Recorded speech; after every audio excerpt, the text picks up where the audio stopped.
श्री गणेशाय नमः। अथ श्री इष्टदेवता स्तोत्र।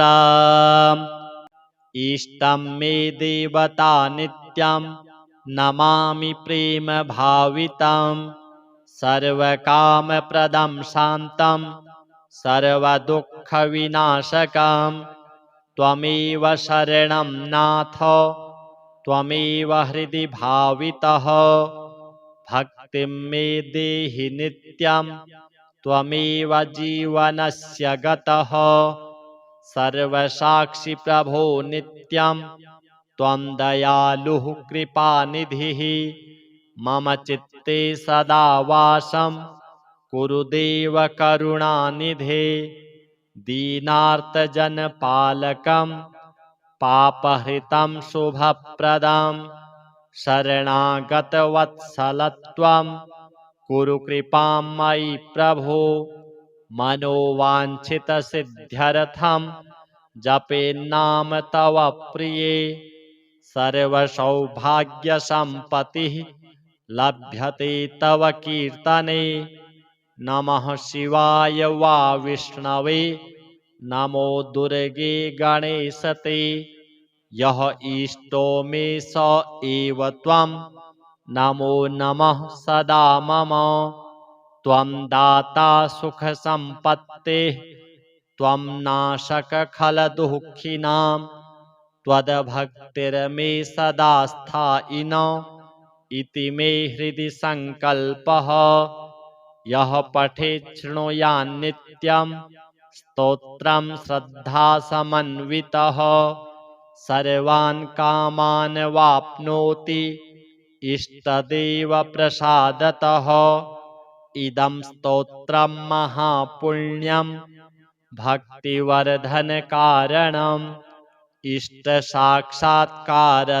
हि पठेद्भक्त्या सदा नरः इष्टं मे देवता नित्यं नमामि प्रेम भावितं सर्वकामप्रदं शान्तं सर्वदुःखविनाशकं त्वमेव शरणं नाथ त्वमेव हृदि भावितः भक्तिं मे देहि नित्यं त्वमेव जीवनस्य गतः सर्वसाक्षि प्रभो नित्यं त्वं दयालुः कृपानिधिः मम चित्ते सदा वासं कुरु देव करुणानिधे दीनार्तजनपालकं पापहृतं शुभप्रदं शरणागतवत्सलत्वं कुरु कृपां मयि प्रभो मनोवाञ्छितसिद्ध्यर्थं जपेन्नाम तव प्रिये सर्वसौभाग्यसम्पत्तिः लभ्यते तव कीर्तने नमः शिवाय वा विष्णवे नमो दुर्गे गणेशते यः इष्टो मे स एव त्वं नमो नमः सदा मम त्वं दाता सुखसम्पत्तेः त्वं नाशकखलदुःखिनां त्वद्भक्तिर्मे सदा स्थायिनो इति मे हृदि सङ्कल्पः यः पठेत् शृणुयान्नित्यं स्तोत्रं श्रद्धासमन्वितः सर्वान् कामान् वाप्नोति इष्टदेवप्रसादतः इदं स्तोत्रं महापुण्यं भक्तिवर्धनकारणम्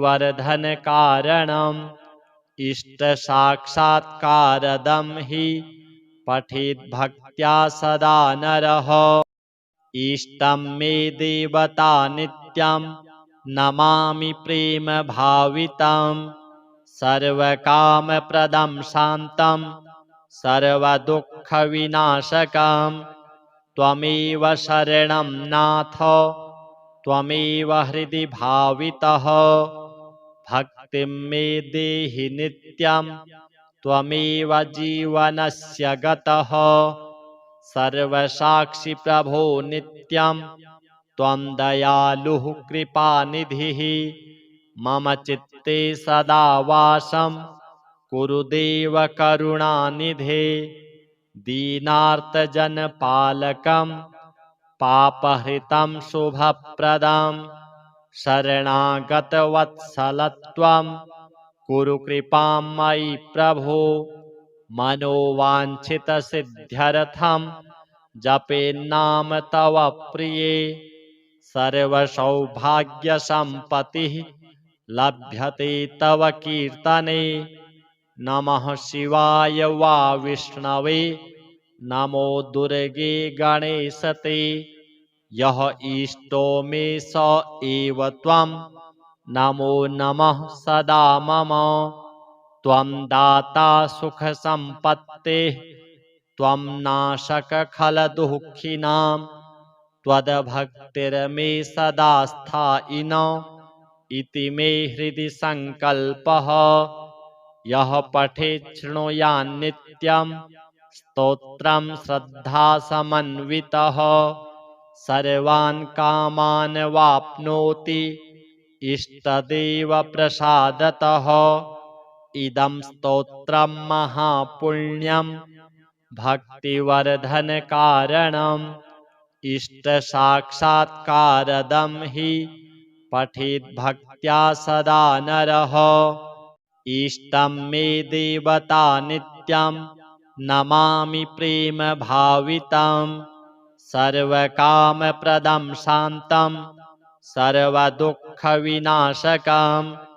त्वमेव शरणं नाथ त्वमेव हृदि भावितः भक्तिं मे देहि नित्यं त्वमेव जीवनस्य गतः सर्वसाक्षि प्रभो नित्यं त्वं दयालुः कृपानिधिः मम चित्ते सदा वासं कुरु देव करुणानिधे दीनार्तजनपालकं पापहृतं शुभप्रदं शरणागतवत्सलत्वं कुरु कृपां मयि प्रभो मनोवाञ्छितसिद्ध्यर्थं जपेन्नाम तव प्रिये सर्वसौभाग्यसम्पत्तिः लभ्यते तव कीर्तने नमः शिवाय वा विष्णवे नमो दुर्गे गणेशते यः इष्टो मे स एव त्वं नमो नमः सदा मम त्वं दाता सुखसम्पत्तेः त्वं नाशक खलदुःखिनां त्वद्भक्तिर्मे सदा स्थायिनो इति मे हृदि सङ्कल्पः यः पठेत् शृणुयान्नित्यं स्तोत्रं श्रद्धासमन्वितः सर्वान् कामान् वाप्नोति इष्टदेवप्रसादतः इदं स्तोत्रं महापुण्यं भक्तिवर्धनकारणम् इष्टसाक्षात्कारदं हि पठेत् भक्त्या सदा नरः इष्टं मे देवता नित्यं नमामि प्रेमभावितं सर्वकामप्रदं शान्तं सर्वदुःखविनाशकं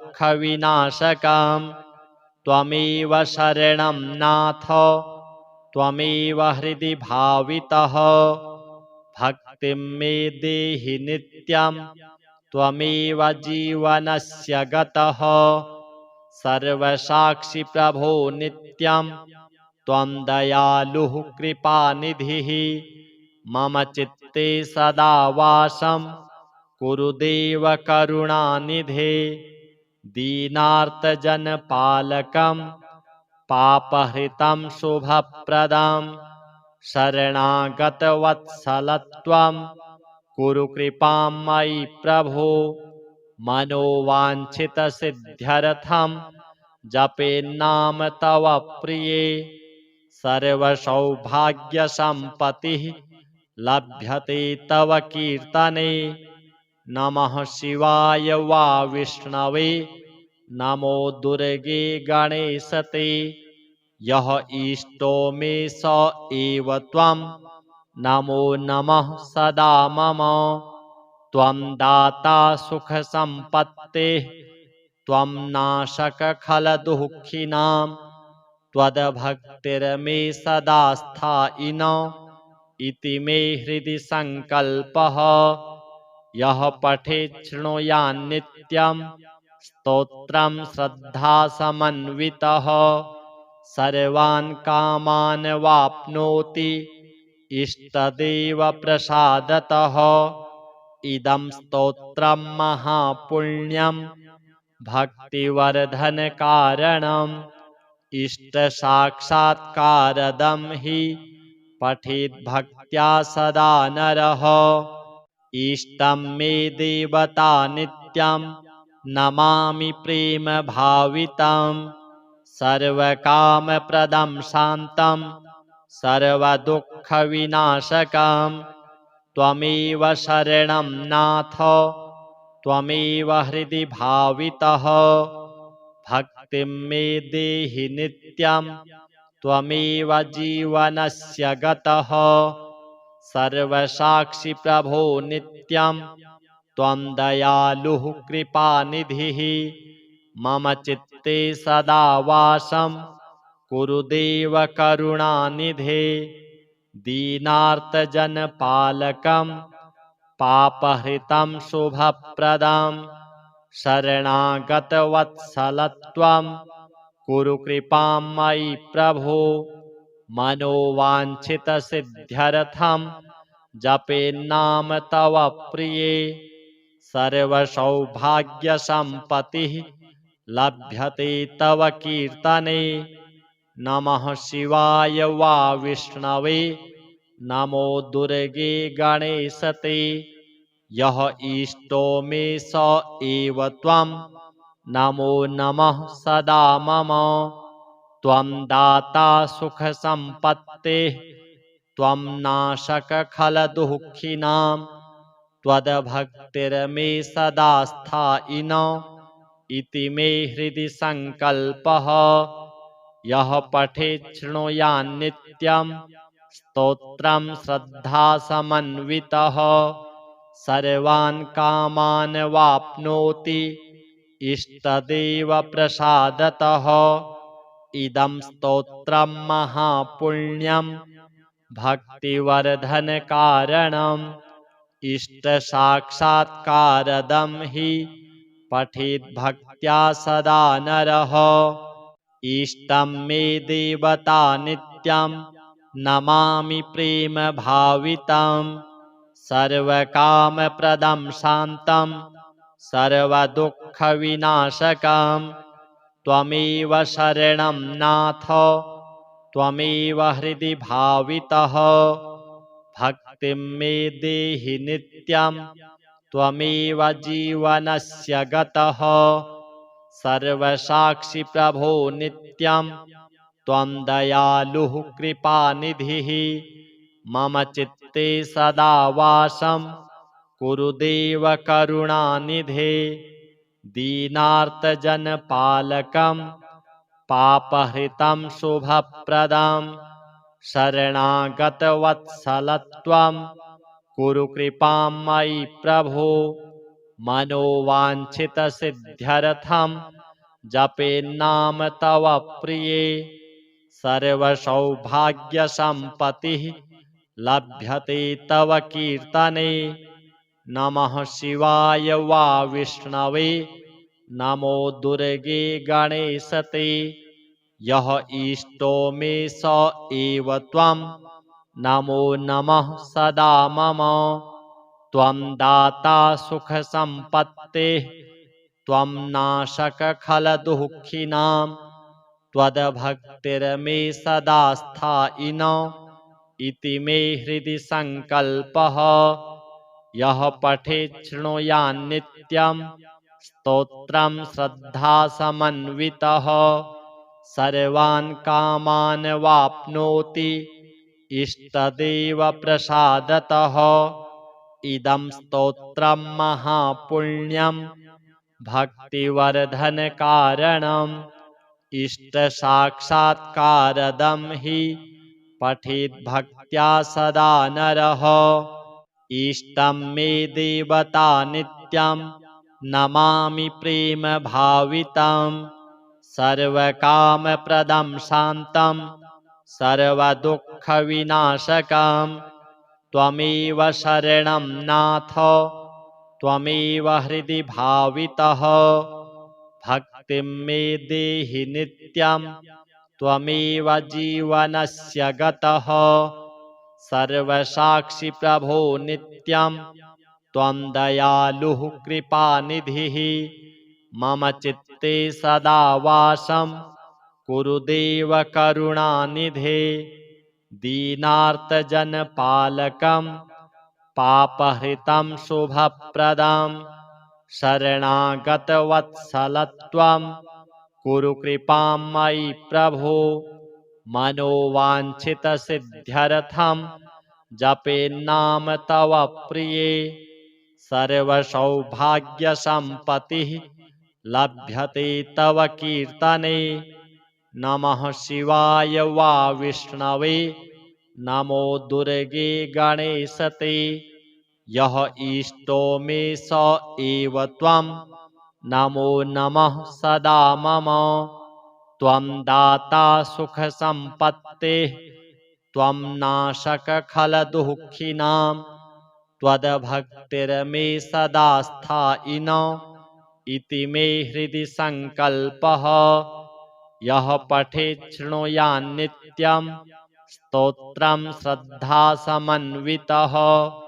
सर्वान् कामान् वाप्नोति इष्टदेवप्रसादतः इदं स्तोत्रं महापुण्यं भक्तिवर्धनकारणम् इष्टसाक्षात्कारदं हि पठेद्भक्त्या सदा नरः इष्टं मे देवता नित्यं नमामि प्रेम भावितं सर्वकामप्रदं शान्तं सर्वदुःखविनाशकं त्वमेव शरणं नाथ त्वमेव हृदि भावितः भक्तिं मे देहि नित्यं त्वमेव जीवनस्य गतः सर्वसाक्षि प्रभो नित्यं त्वं दयालुः कृपानिधिः मम चित्ते सदा वासं कुरु देव करुणानिधे दीनार्तजनपालकं पापहृतं शुभप्रदं शरणागतवत्सलत्वं कुरु कृपां मयि प्रभो मनोवाञ्छितसिद्ध्यर्थं जपेन्नाम तव प्रिये सर्वसौभाग्यसम्पत्तिः लभ्यते तव कीर्तने नमः शिवाय वा विष्णवे नमो दुर्गे गणेशते यः इष्टो मे स एव त्वं नमो नमः सदा मम त्वं दाता सुखसम्पत्तेः त्वं नाशकखलदुःखिनां त्वद्भक्तिर्मे सदा स्थायिनो इति मे हृदि सङ्कल्पः यः पठेत् शृणुयान्नित्यं स्तोत्रं श्रद्धासमन्वितः सर्वान् कामान् वाप्नोति इष्टदेवप्रसादतः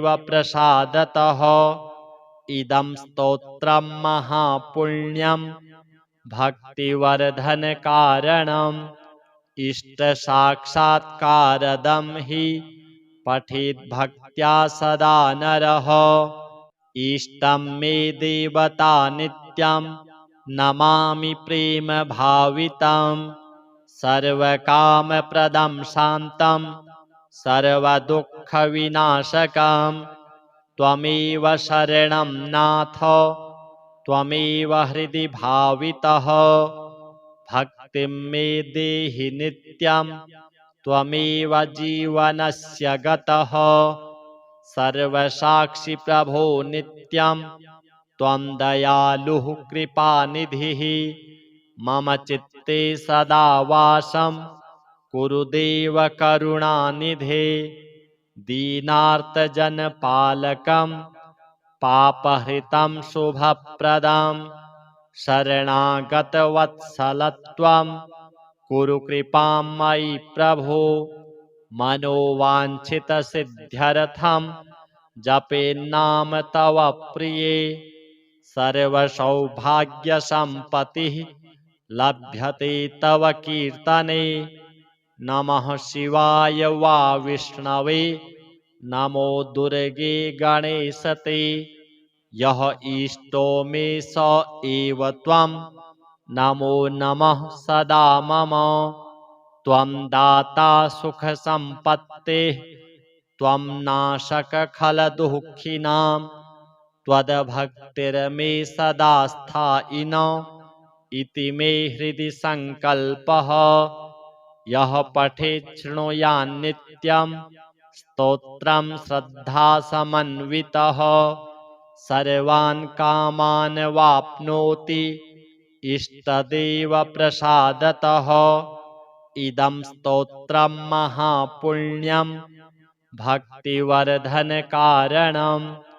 इष्टसाक्षात्कारदं हि पठेद्भक्त्या सदा नरः इष्टं मे देवता नित्यं नमामि प्रेमभावितं सर्वकामप्रदं शान्तं सर्वदुःखविनाशकं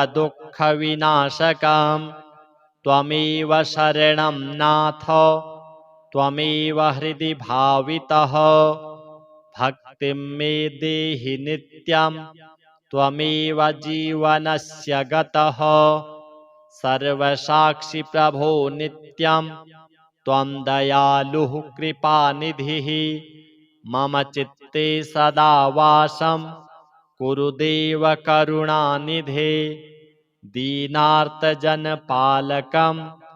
पापहृतं शुभप्रदं शरणागतवत्सलत्वं कुरु कृपां मयि प्रभो मनोवाञ्छितसिद्ध्यर्थं जपेन्नाम तव प्रिये सर्वसौभाग्यसम्पत्तिः लभ्यते तव कीर्तने नमः शिवाय वा विष्णवे नमो दुर्गे गणेशते यः इष्टो मे स एव त्वं नमो नमः सदा मम त्वं दाता सुखसम्पत्तेः त्वं नाशकखलदुःखिनां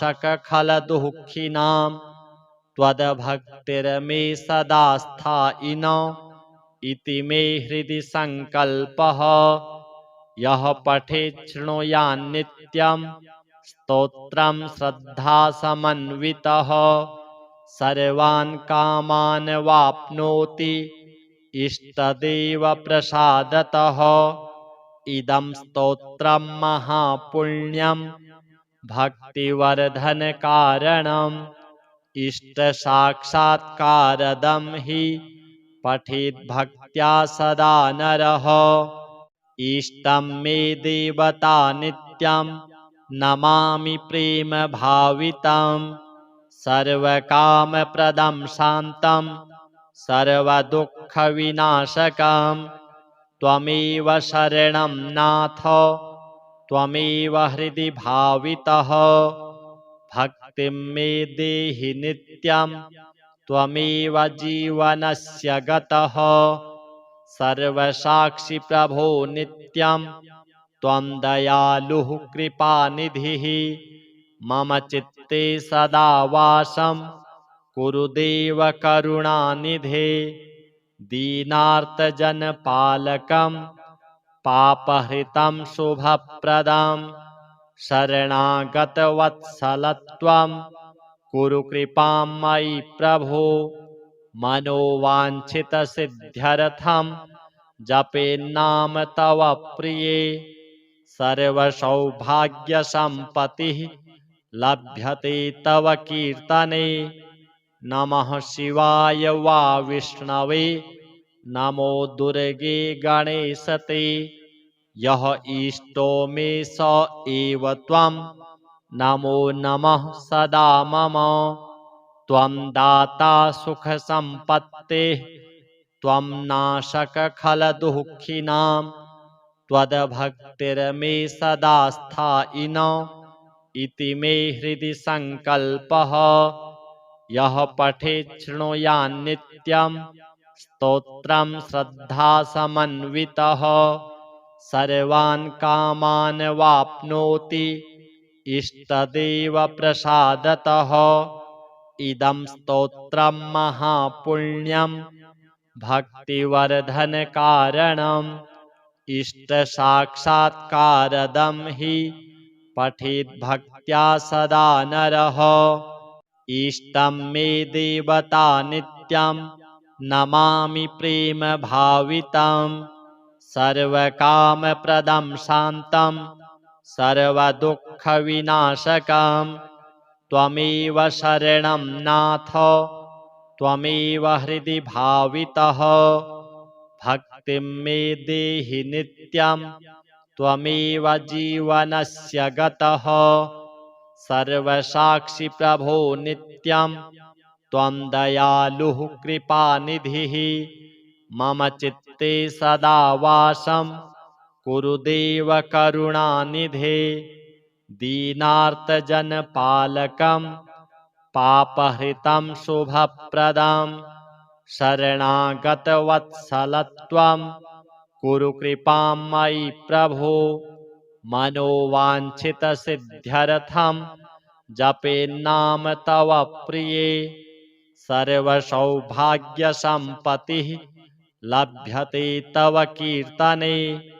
नमः शिवाय वा विष्णवे नमो दुर्गे गणेशते। यः इष्टो मे स एव त्वं नमो नमः सदा मम। त्वं दाता सुखसम्पत्तेः त्वं नाशकखलदुःखिनां त्वद्भक्तिर्मे सदा स्थायिनो इति मे हृदि सङ्कल्पः। यः पठेत् शृणुयान्नित्यं स्तोत्रं श्रद्धासमन्वितः सर्वान् कामान् वाप्नोति इष्टदेवप्रसादतः। इदं स्तोत्रं महापुण्यं भक्तिवर्धनकारणम् इष्टसाक्षात्कारदं हि पठेद्भक्त्या सदा नरः।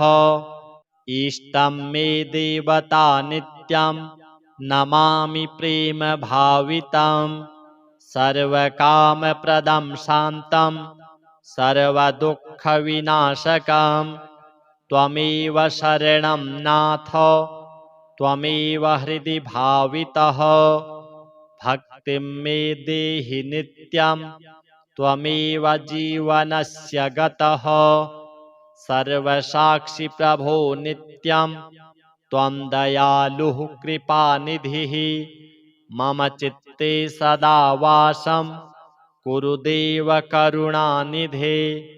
दीनार्तजनपालकं पापहृतं शुभप्रदं शरणागतवत्सलत्वं कुरु कृपां मयि प्रभो।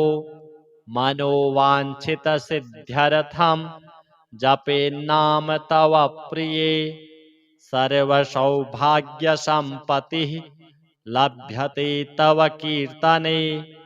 नमः शिवाय वा विष्णवे नमो दुर्गे गणेशते। यः इष्टो मे स एव त्वं नमो नमः सदा मम। त्वं दाता सुखसम्पत्तेः त्वं नाशकखलदुःखिनां त्वद्भक्तिर्मे सदा स्थायिनो इति मे हृदि सङ्कल्पः। यः पठेत् शृणुयान्नित्यं स्तोत्रं श्रद्धासमन्वितः सर्वान् कामान् वाप्नोति इष्टदेवप्रसादतः। इदं स्तोत्रं महापुण्यं भक्तिवर्धनकारणम् इष्टसाक्षात्कारदं हि पठेद्भक्त्या सदा नरः। इष्टं मे देवता नित्यं नमामि प्रेमभावितं सर्वकामप्रदं शान्तं सर्वदुःखविनाशकं त्वमेव शरणं नाथ त्वमेव हृदि भावितः भक्तिं मे देहि नित्यं त्वमेव जीवनस्य गतः सर्वसाक्षि प्रभो नित्यं त्वं दयालुः कृपानिधिः मम चित्ते सदा वासं कुरु देव करुणानिधे दीनार्तजनपालकं पापहृतं शुभप्रदं शरणागतवत्सलत्वं कुरु कृपां मयि प्रभो मनोवाञ्छितसिद्ध्यर्थं जपेन्नाम तव प्रिये सर्वसौभाग्यसम्पत्तिः लभ्यते तव कीर्तने नमः शिवाय वा विष्णवे नमो दुर्गे गणेशते यः इष्टो मे स एव त्वं नमो नमः सदा मम त्वं दाता सुखसम्पत्तेः त्वं नाशकखलदुःखिनां त्वद्भक्तिर्मे सदा स्थायिनो इति मे हृदि सङ्कल्पः यः पठेत् शृणुयान्नित्यं स्तोत्रं श्रद्धासमन्वितः सर्वान् कामान् वाप्नोति इष्टदेवप्रसादतः इदं स्तोत्रं महापुण्यं भक्तिवर्धनकारणम् इष्टसाक्षात्कारदं हि पठेद्भक्त्या सदा नरः इष्टं मे देवता नित्यं नमामि प्रेमभावितं सर्वकामप्रदं शान्तं सर्वदुःखविनाशकं त्वमेव शरणं नाथ त्वमेव हृदि भावितः भक्तिं मे देहि नित्यं त्वमेव जीवनस्य गतः सर्वसाक्षि प्रभो नित्यं त्वं दयालुः कृपानिधिः मम चित्ते सदा वासं कुरु देव करुणानिधे दीनार्तजनपालकं पापहृतं शुभप्रदं शरणागतवत्सलत्वं कुरु कृपां मयि प्रभो मनोवाञ्छितसिद्ध्यर्थं जपेन्नाम तव प्रिये सर्वसौभाग्यसम्पत्तिः लभ्यते तव कीर्तने नमः शिवाय वा विष्णवे नमो दुर्गे गणेशते यः इष्टो मे स एव त्वं नमो नमः सदा मम त्वं दाता सुखसम्पत्तेः त्वं नाशकखलदुःखिनां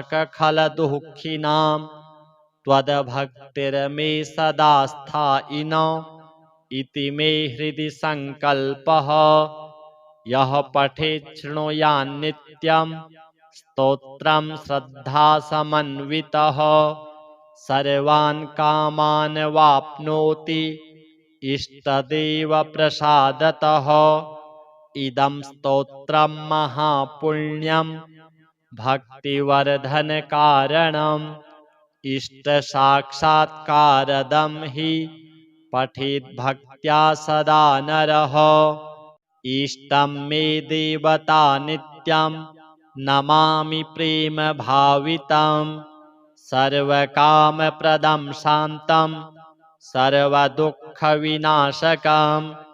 त्वमेव शरणं नाथ त्वमेव हृदि भावितः भक्तिं मे देहि नित्यं त्वमेव जीवनस्य गतः सर्वसाक्षि प्रभो नित्यं त्वं दयालुः कृपानिधिः मम चित्ते सदा वासं कुरु देव करुणानिधे दीनार्तजनपालकं पापहृतं शुभप्रदं शरणागतवत्सलत्वं कुरु कृपां मयि प्रभो मनोवाञ्छितसिद्ध्यर्थं जपेन्नाम तव प्रिये सर्वसौभाग्यसम्पत्तिः लभ्यते तव कीर्तने नमः शिवाय वा विष्णवे नमो दुर्गे गणेशते यः इष्टो मे स एव त्वं नमो नमः सदा मम त्वं दाता सुखसम्पत्तेः त्वं नाशकखलदुःखिनां त्वद्भक्तिर्मे सदा स्थायिनो इति मे हृदि सङ्कल्पः यः पठेत् शृणुयान्नित्यं स्तोत्रं श्रद्धासमन्वितः सर्वान् कामान् वाप्नोति इष्टदेवप्रसादतः इदं स्तोत्रं महापुण्यं भक्तिवर्धनकारणम् इष्टसाक्षात्कारदं हि पठेद्भक्त्या सदा नरः इष्टं मे देवता नित्यं नमामि प्रेमभावितं सर्वकामप्रदं शान्तं सर्वदुःखविनाशकं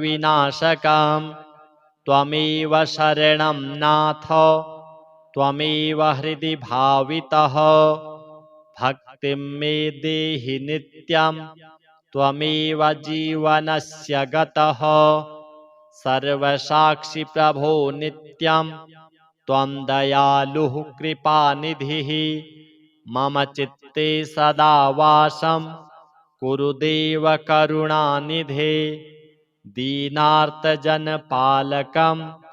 पापहृतं शुभप्रदं शरणागतवत्सलत्वं कुरु कृपां मयि प्रभो मनोवाञ्छितसिद्ध्यर्थं जपेन्नाम तव प्रिये सर्वसौभाग्यसम्पत्तिः लभ्यते तव कीर्तने नमः शिवाय वा विष्णवे नमो दुर्गे गणेशते यः इष्टो मे स एव त्वं नमो नमः सदा मम त्वं दाता सुखसम्पत्तेः त्वं नाशकखलदुःखिनां त्वद्भक्तिर्मे सदा स्थायिनो इति मे हृदि सङ्कल्पः यः पठेत् शृणुयान्नित्यं स्तोत्रं श्रद्धासमन्वितः सर्वान् कामान् वाप्नोति इष्टदेवप्रसादतः इदं स्तोत्रं महापुण्यं भक्तिवर्धनकारणम् इष्टसाक्षात्कारदं हि पठेद्भक्त्या सदा नरः इष्टं मे देवता नित्यं नमामि प्रेमभावितं सर्वकामप्रदं शान्तं सर्वदुःखविनाशकं त्वमेव शरणं नाथ त्वमेव हृदि भावितः भक्तिं मे देहि नित्यं त्वमेव जीवनस्य गतः सर्वसाक्षि प्रभो नित्यं त्वं दयालुः कृपानिधिः मम चित्ते सदा वासं कुरु देव करुणानिधे दीनार्तजनपालकं पापहृतं शुभप्रदं शरणागतवत्सलत्वं कुरु कृपां मयि प्रभो मनोवाञ्छितसिद्ध्यर्थं जपेन्नाम तव प्रिये सर्वसौभाग्यसम्पत्तिः लभ्यते तव कीर्तने नमः शिवाय वा विष्णवे नमो दुर्गे गणेशते यः इष्टो मे स एव त्वं नमो नमः सदा मम त्वं दाता सुखसम्पत्तेः त्वं नाशकखलदुःखिनां त्वद्भक्तिर्मे सदा स्थायिनो इति मे हृदि संकल्पः। यः पठेत् शृणुयान्नित्यं स्तोत्रं श्रद्धासमन्वितः सर्वान् कामान् वाप्नोति इष्टदेवप्रसादतः। इदं स्तोत्रं महापुण्यं भक्तिवर्धनकारणम् इष्टसाक्षात्कारदं हि पठेत् भक्त्या सदा नरः। इष्टं मे देवता नित्यं नमामि प्रेम भावितं सर्वकामप्रदं शान्तं सर्वदुःखविनाशकं त्वमेव शरणं नाथ त्वमेव हृदि भावितः।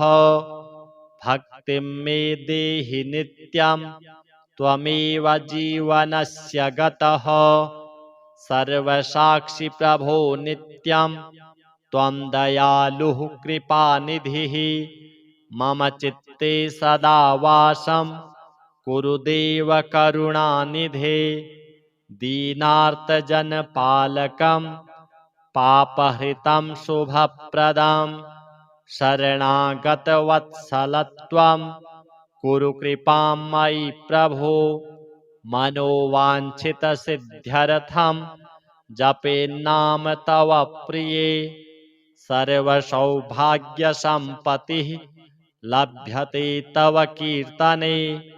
नमः शिवाय वा विष्णवे नमो दुर्गे गणेशते। यः इष्टो मे स एव त्वं नमो नमः सदा मम। त्वं दाता सुखसम्पत्तेः त्वं नाशकखलदुःखिनां त्वद्भक्तिर्मे सदा स्थायिनो इति मे हृदि संकल्पः।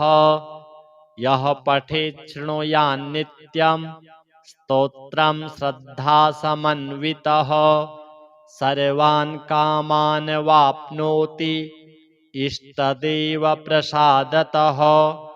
इदं स्तोत्रं महापुण्यं भक्तिवर्धनकारणम् इष्टसाक्षात्कारदं हि पठेत् भक्त्या सदा नरः।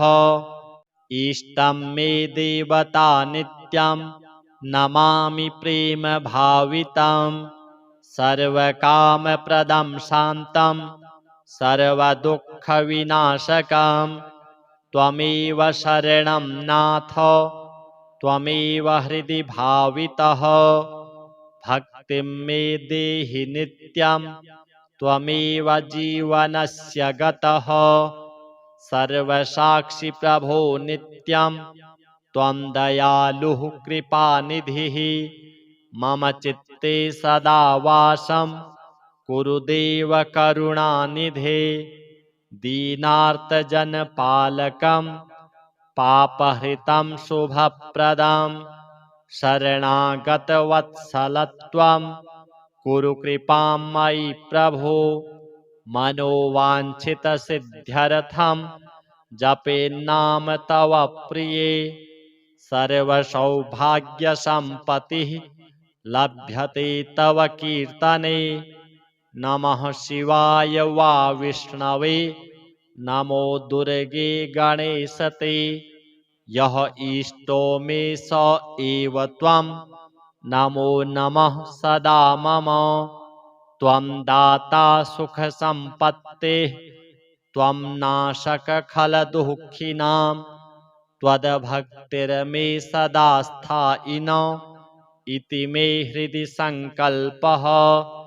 यः पठेत् शृणुयान्नित्यं स्तोत्रं श्रद्धासमन्वितः सर्वान् कामान् वाप्नोति इष्टदेवप्रसादतः।